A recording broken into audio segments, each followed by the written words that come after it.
Hey, welcome to episode 61 of the 1023 Soul Shop Talk podcast. This week we have something, well, it's not slightly different, it's totally different. This entire week, every single day, there's going to be an episode. And rather than being like an abstract topic of something that we want to talk about, what we decided to do is, leading up to Black Friday, we're going to have conversations with guys, with you, with your call-ins. And we recorded those conversations so we can share them with you and hopefully add some context to like our recommendations, like why we recommend, what we recommend, and when.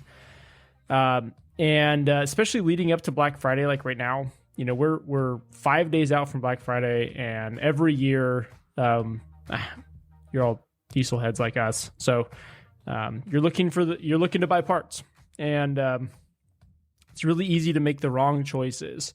So this is, I think, is a good opportunity for us to, rather than just try to, bombard you with, text and emails and social media, posts that are trying to tell you why stuff is cheaper. We're gonna share conversations we have with guys like you that are like meet you where you are. So we can answer your questions, put together a build list, which is the important part, and at the end of it, you're going to have a link down below with a list of what we'd recommend for the build that matches this conversation. So those will always be updated. Save those links, and enjoy the conversation. Let us know what you think about this, because honestly, if you enjoy it and you find it more useful to hear us answering questions that you're asking, your feedback is immensely helpful here. So send us an email, media@1023.com. And check it out every day. If you have 7-3 friends, share the show, because at a minimum, the next 5 days, there's going to be a release every single day that's just a conversation on 7-3 builds with guys just like you. So today's build, it's a 2001 7.3 on 40s. The guy's intending to use it for camping. His family's going to drive it. He needs it to be reliable, but he does want more power than a stock truck with just a hydro tune.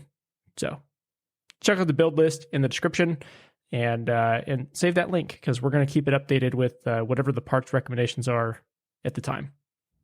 Thanks, guys, for listening. Enjoy the show. So I've got your form here. If you don't mind, though, fill me in a little bit on what exactly it is that I can help you with today. If you could walk away from this conversation having gotten the info you're looking for, what would that be?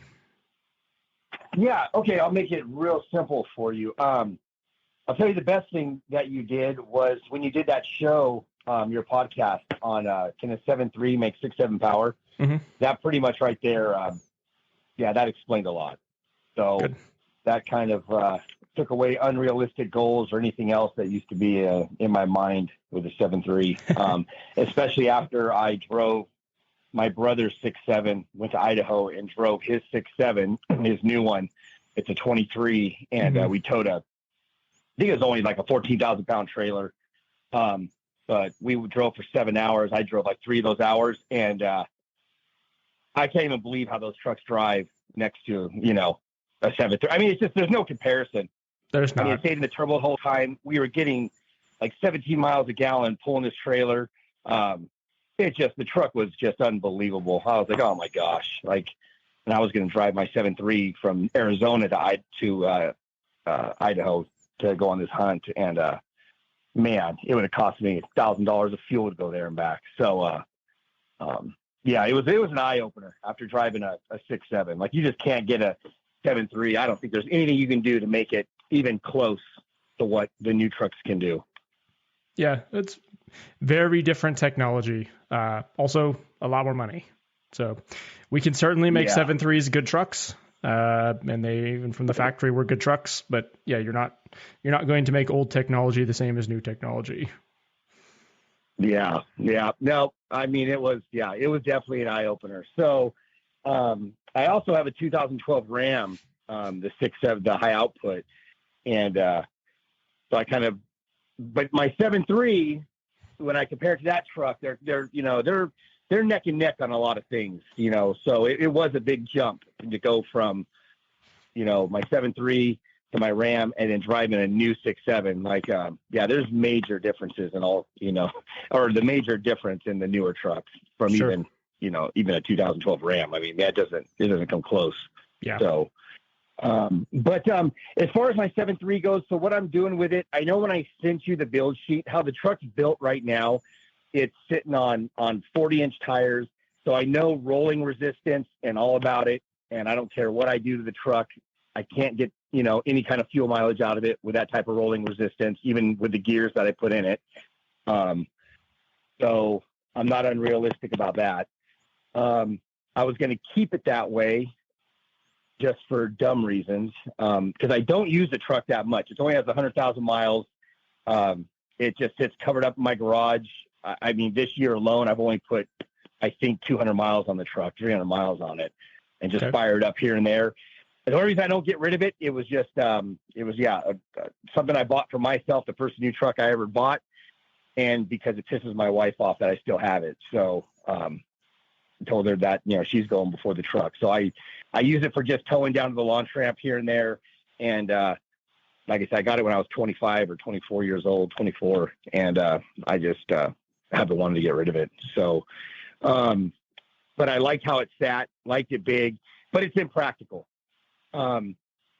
So within the last 40-inch tires are impractical? What are you talking about? Yeah, well, I'll tell you what, when I was 25, they weren't. It was awesome at 25. Yeah. It served its purpose. But, now almost being 50, even with amp steps, it doesn't work. Yeah. But it kept my wife from driving that truck ever. So, if that's what the goal is, then I suppose you can leave it. All right. So what can I help you with? Okay. So what I'm looking to do is I'm going to change the truck around. I'm going to put 37s on it. I'm going to actually put an 8-inch lift on it. And I'm going to put a big camper shell, a sliding camper shell now. Because the truck really hasn't, like I said, it hasn't served much purpose. So now I'm going to put a slide-in camper and lower it down and use it for now my wife or my daughter or son to go on just camping trips and have that instead of having to always tow a fifth wheel or a bumper pull trailer that we have. Okay. Both. So keeping the truck cool now knowing that I'm gonna have a load in the truck. What do you think? Read what I told you, what I already have with it. Cause I do have a John Wood transmission when he was building the big transmissions. I have that transmission. Everything else is the turbo stock. The injectors are stock, the oil, the fuel stock, other than the intake is, it's the riff-raff intake. And then it's, straight pipes, with the bellowed down pipes. And, I think of anything else done to it. Pretty much the truck side. And then it has a programmer in it. The Hydra. The Hydra. Yep. Yeah, it has the Hydra in it. Yeah, that John Wood put in there, and he did the big transmission cooler and all that. So listening to your podcast really helps because it sounds like my questions always were what size injectors. I was always going to go KC with their stage 1, and just that's what I was going to do until I basically started listening to your podcast. And it was like you just said, it sounded like injector size doesn't matter. It's the programming that matters with the injector. So, why limit yourself or not, on going a 180, 30% nozzle. And then the stage 1 turbo, I don't have a problem with it at all. I just don't, like I said, after listening to a lot of your stuff, it's like, I don't want to build heat. I'm not racing the truck. I just want it to stay cool and get as much power out of that thing as I can, but not, if I can improve my mileage, great. But like I said, I'm not unrealistic about that, even with 37s on there. It's just, how do I stay cool and build power? And what should I do as far as oil, fuel? Should I do the injectors and a turbo?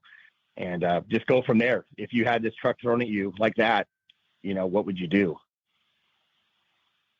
Okay. So do you want to make more power than it makes now?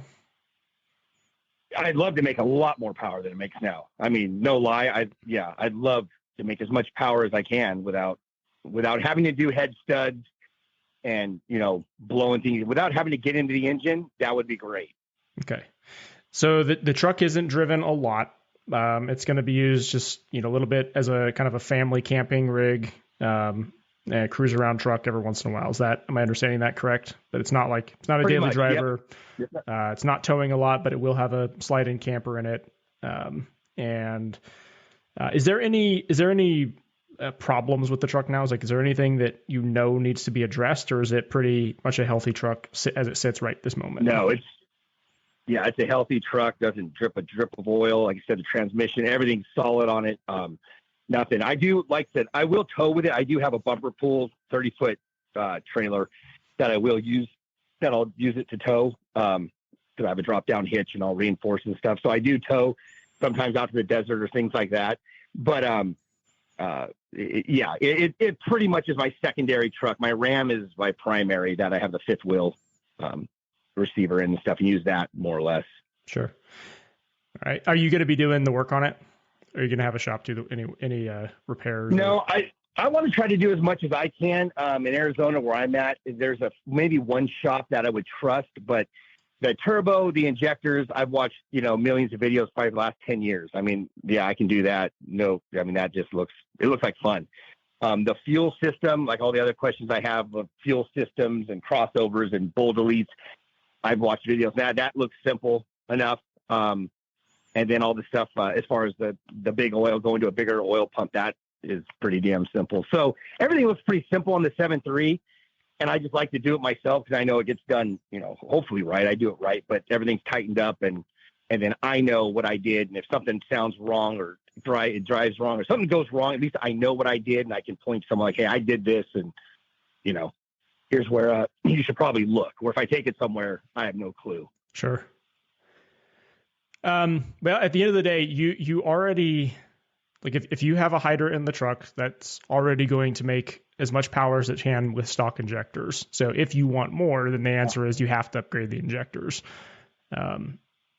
The break point on where I would say like the first break point for reliability is should you go past stock injectors? Because once you do, it's not that it doesn't matter what injectors you have, but as soon as you step away from stock injectors to any other injector, all the other mods follow whatever the injector size is. And the injector size is going to follow whatever the goal of the truck is. But once you deviate from stock, then you open yourself up to a whole world it's just a new world. So lots of new issues, lots of new experiences. It's going to drive different. It's going to idle different.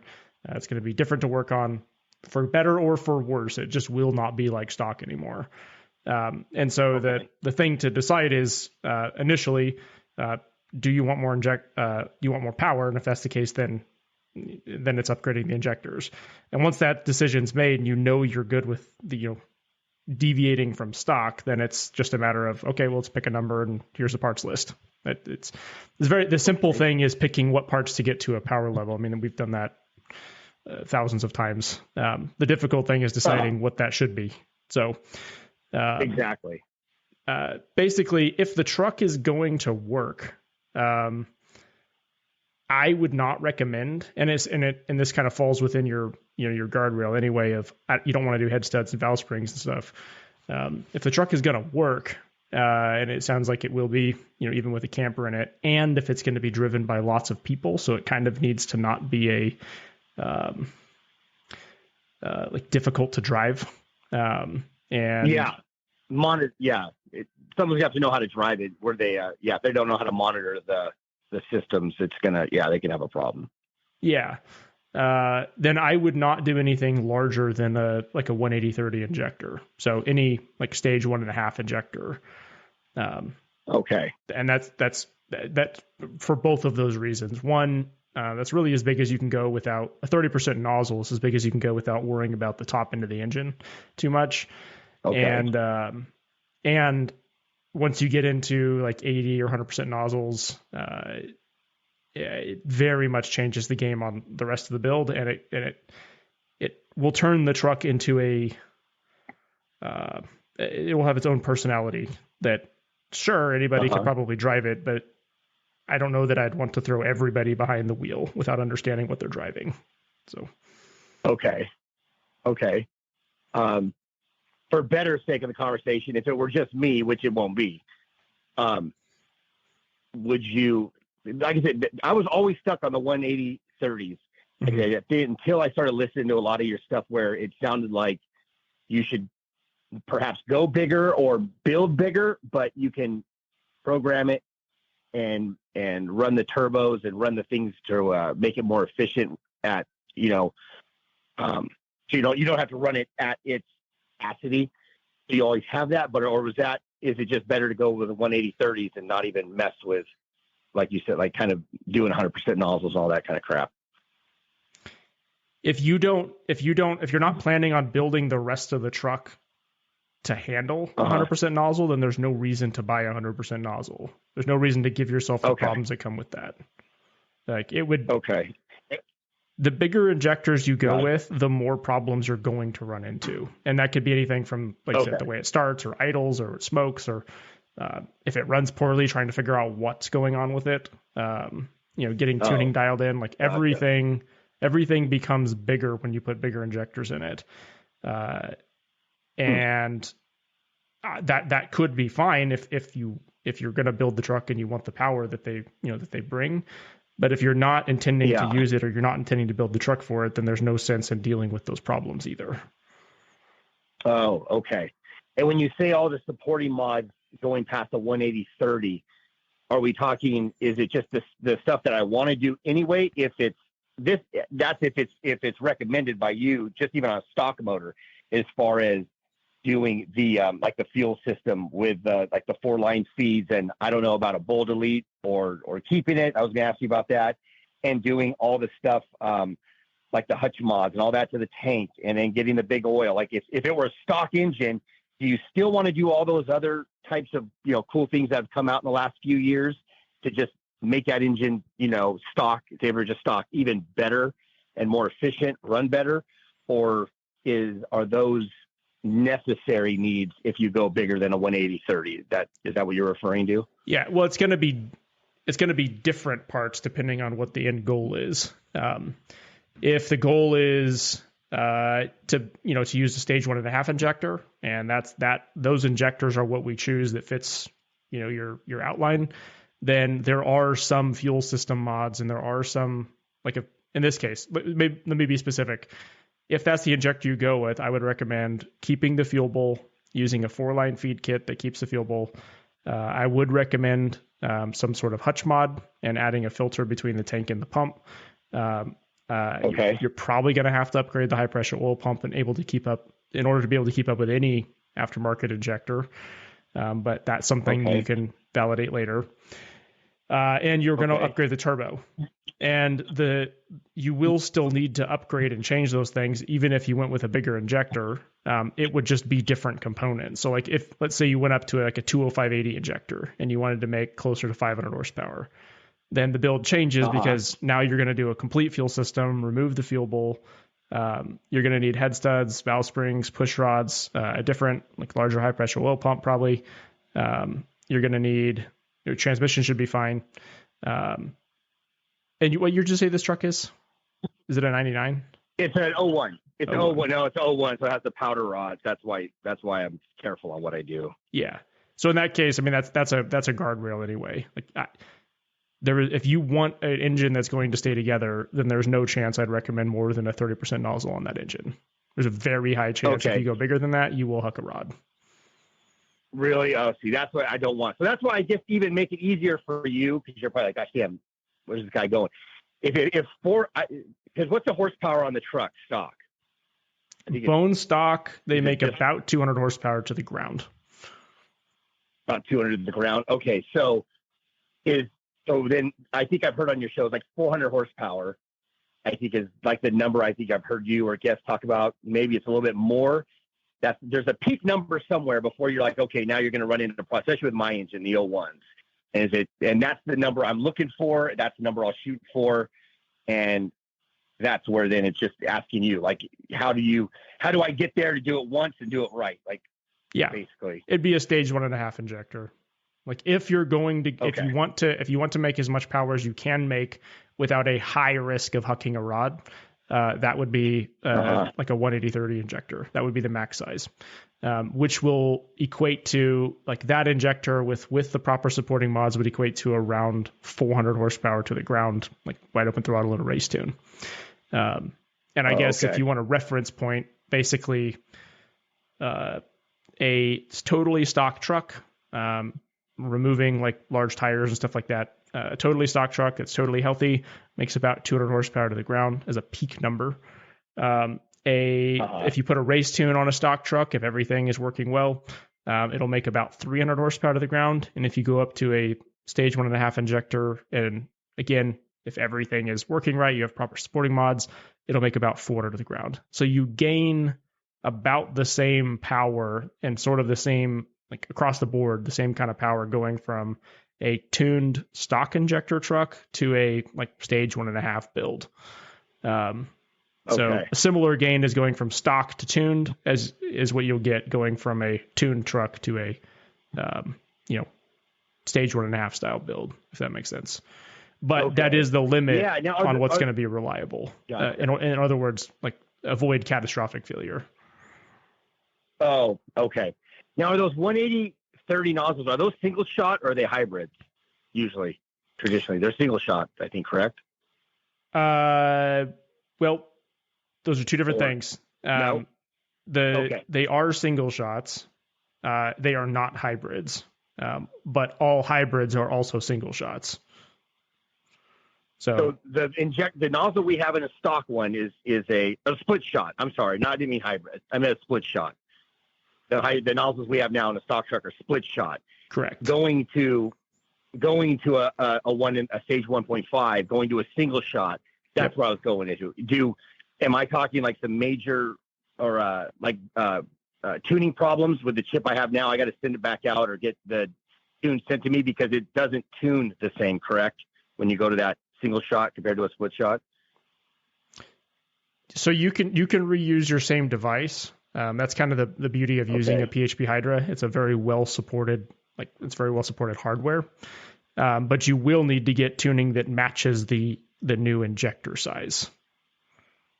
Okay. And what we recommend for that is I recommend getting it from PHP. They have what they call their Titan Unlock. It's at least a really good place to start. Basically, you just give them your serial number from the chip. I think it's $150, and then it just next time you plug your chip into a computer and have Hydra Flash open, like the software you use for interfacing with the Hydra, it'll give you a list of files, not just for the stock truck like you get right now, but for like modified injectors, built transmissions and things like that. Basically, just gives a much larger library of files for modified injector trucks. That's a great place to start. Oh, okay. And then, down the road, if you find that you really want to get a little more granular on, adjusting how it, shifts or how it idles, or there's certain things you want adjusted, that's when you'd probably want to look at, paying a more boutique custom tuning shop and spend some time on it. It gets real expensive, but, and it's usually not necessary. But you're going to get a pretty dang good running truck just with a Titan Unlock and save a lot of money too. Really? Okay. The Titan Unlock. Okay. Yeah. And I know that's where I got a little nervous.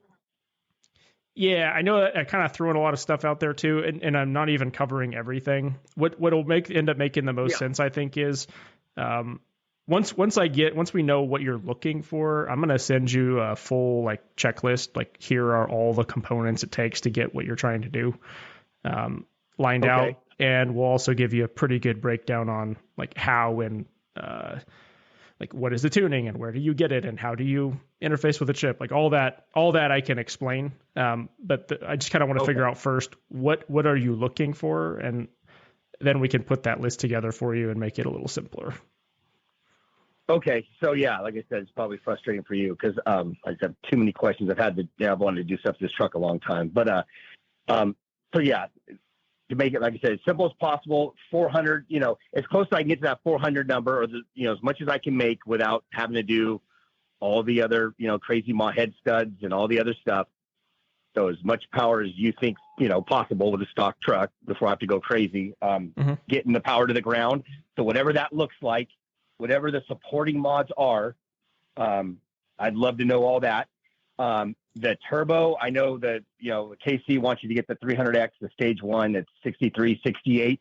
The biggest question I have for you, and it'd be awesome if it was ever addressed like on a podcast. I've went through so many diesel podcasts to try to hear the differences and pros and cons, is a T4 kit for our trucks and then a drop-in turbo. And I know there's some price, advantages to a T4 because you're getting rid of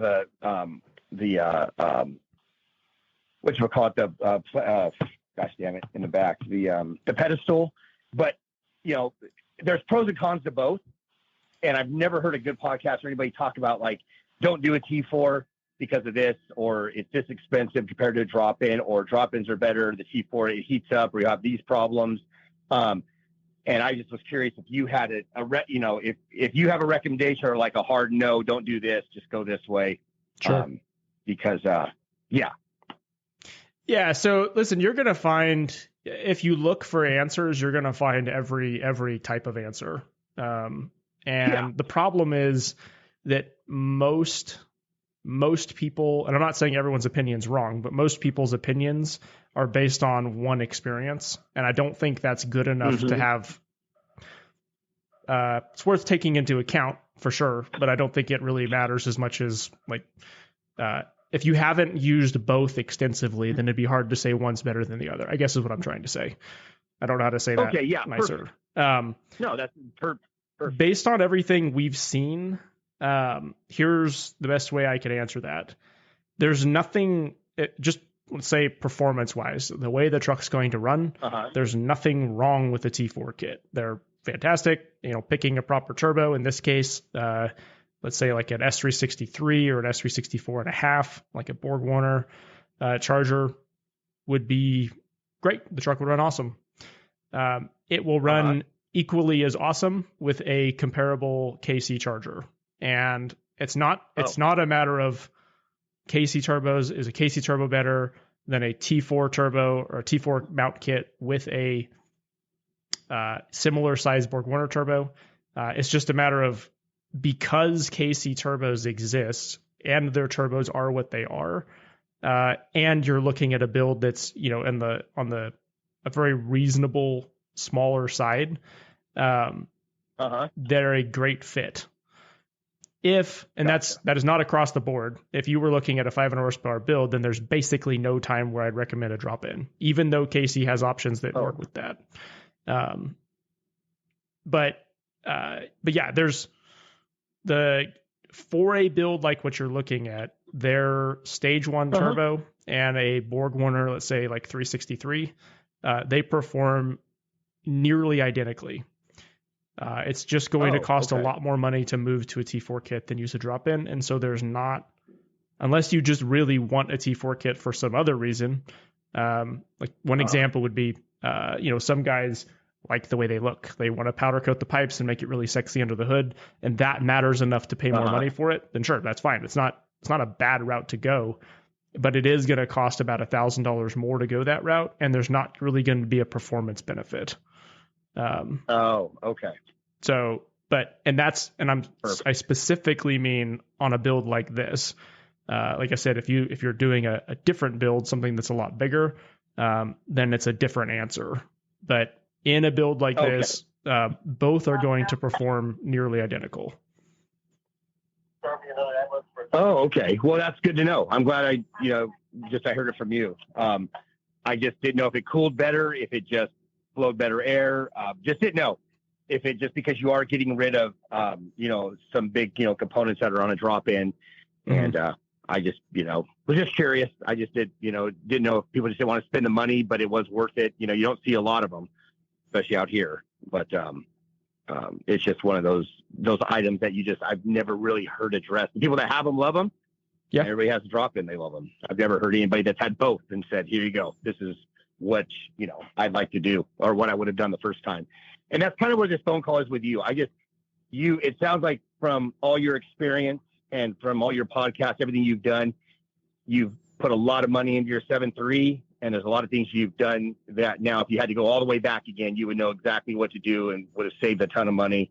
and, would have got to the end goal where you wanted to be. Like you just, made a lot of mistakes and learned a lot along the way. Not even a mistake, like just learning points along the way that got you to where you are now. And these trucks have been out long enough now to where it feels like I can just now finally call someone like you and go, okay, send me the plan.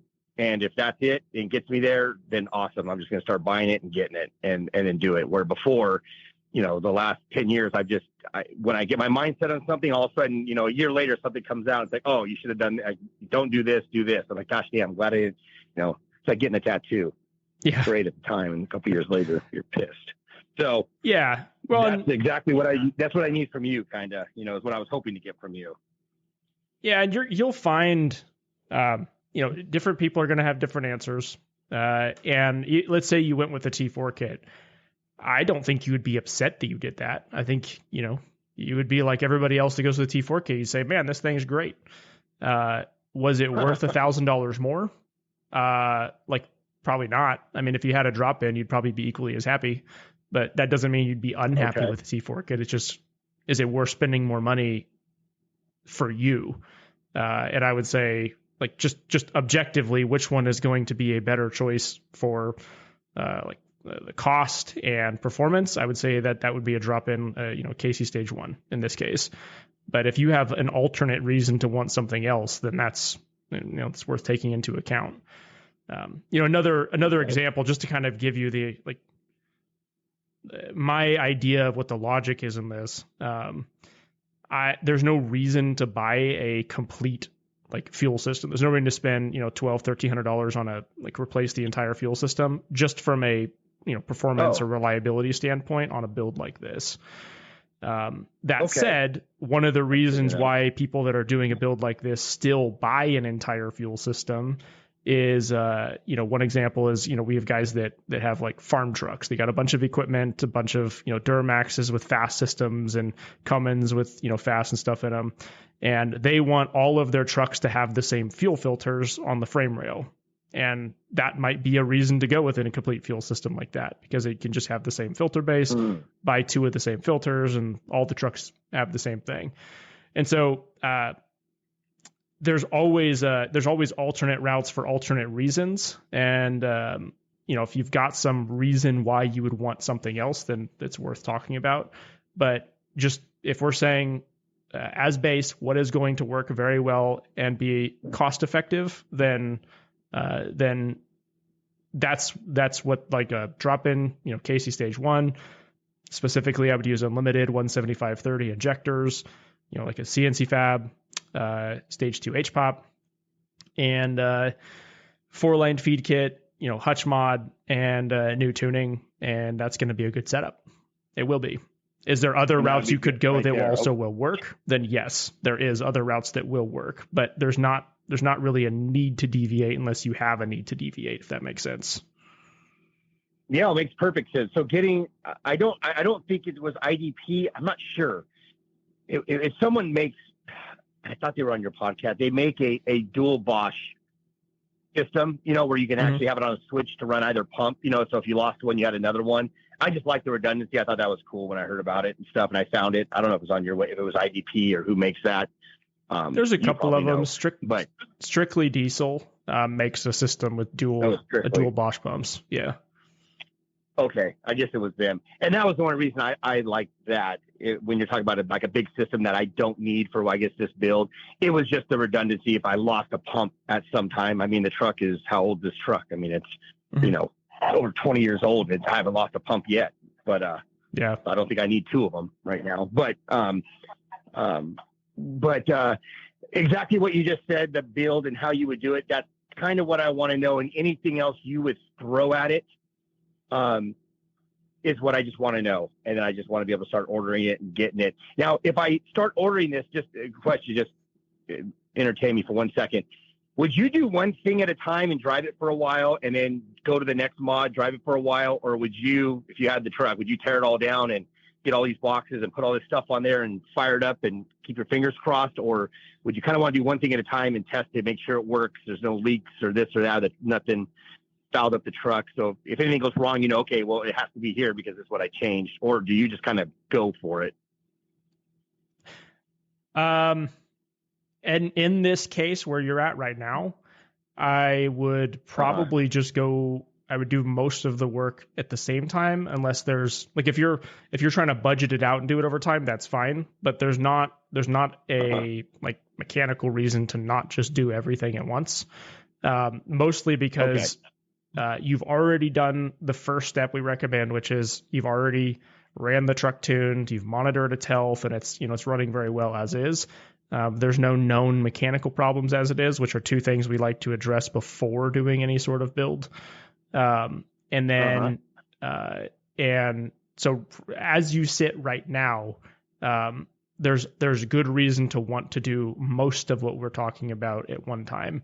And that is anytime you address anything on the top side of the fuel system. So whether that's a complete fuel system or like a 4-line feed kit, the turbo, let's say like the turbo has to come out to do that. If you're going to pull the turbo, there's no reason to do that. If you're intending to do everything anyway, you might as well do the turbo and the fuel system at the same time. It sounds you've already got up pipes, so that doesn't have to change. If you're going to do injectors, like injectors are pretty useless to upgrade if you don't have a turbo for them, because it's just going to get hot. So if you're running on a stock turbo now, you could put the injectors in and it will work, but you're not going to be able to use any more power than it does with stock injectors until you have a turbo for it. And so everything kind of relies on each other to work correctly. It's a complete build. It's a system that needs to function correctly, and every component needs to be working right. And so you can do it in stages, but there's no, from where you sit right now, there's no reason to do it in stages from a mechanical standpoint. I hope that answers your question. Okay. Yeah, no, it does. It does. I know better to throw injectors in there with the stock turbo. I haven't even put a wheel on it, and it already has turbo surge, bad, especially when I'm pulling a hill with a trailer. I got to come off it big time. So yeah, I knew I knew the turbo would have to be before the injectors. And then I was like, well, then I'll put the oil pump before I put the injectors. So then I put the injectors, I got the oil for it. Even though they weren't that big, stock pump probably could run it. But stuff like the 4-line feeds and all that, I know if I'm up there and everything's off, then okay, do I tear in and go ahead and do it? And when you send this sheet to me, I don't know if also you recommend it. Like I said, it's asking a lot, I guess. The recommendations as far as like the plenums, like do I want to go to Riff Raff and get like bigger, better plenums? Do you want, of course, get the new pedestal with the delete on it? That's something, that I know I need to do. Just get that, delete that, get the new pedestal. And then it's like, the intake manifold itself. There's a couple different companies that just make a whole new intake manifold. AFD makes, one that's completely separate. It's like a 2-piece, and the other ones are to get I don't know how much experience you have with all this. And if you've seen every single part, in your shops, and you're just like, don't go, just stick to these manufacturers, get these parts. You'll be happy. Spend your money once, cry once. I'm okay with that. Yeah. So what's going to happen is when I send you this list, it's going to be everything that's needed to have an optimal setup. And everything that's not listed does not mean that you can't change it, but it's not needed. An intake spider is not going to affect the truck in any way that's noticeable. Will some of them positively, affect the way the engine runs? Will positively affect airflow? Sure, probably. Enough to matter at all? No, not at all. So I gotcha. It's not that they don't do anything, but it's not. There's far bigger things to worry about than that. Same thing with the plenums. It's not going to make or break the truck. So I don't. Okay, I see what you're saying. There's very little, if not nothing, to be gained by it. Okay, gotcha. That's the biggest thing then. Just knowing, exactly what are the big things, what need to be addressed, and what they are. And then just basically a guide to how to go get them. I just want to, just be able to find these parts, be able to start getting them, and get this thing built. Yeah. The other thing I'll mention is the list is going to contain everything all the way down to like what transmissions, if it was manual, what clutch and stuff like that. Up pipes, it's going to recommend up pipes and all that. Obviously, it's a checklist. And anything that you've already done, you don't need to like buy more up pipes. That's fine. Just use what you currently have if they're billet up pipes. But it's a guide from start to finish. So, and then once you get a chance to read through it, if you have questions, just give us a call, shoot back an email. We're happy to answer anything that comes up. Okay, and all of this you can purchase this straight from most of it from your website? Yeah, pretty much everything. The stuff we deal with. Okay. Yep. I mean, I saw Casey Turbo, I think, because you even have them on your website, correct? I believe. Yeah, we're a dealer for KC Turbos too. Yep. You're a dealer, so it's just the same going through you. Okay, perfect. One last question. I'm just curious real quick. Do you ever see headers on a 7.3? Yeah, some people run them. There's a couple manufacturers of them.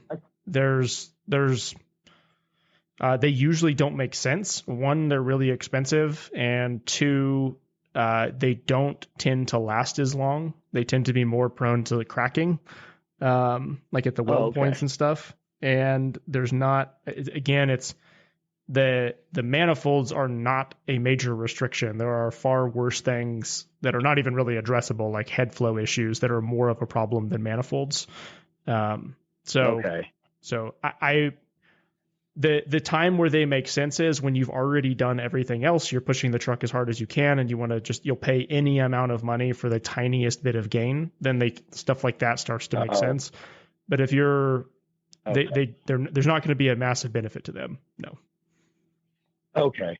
I saw them on a 7.3 just a few weeks ago. I didn't even know they made them. I just was tripping out that they had headers. I just didn't know they did. So yeah. Well, it's not like that was something new to the world.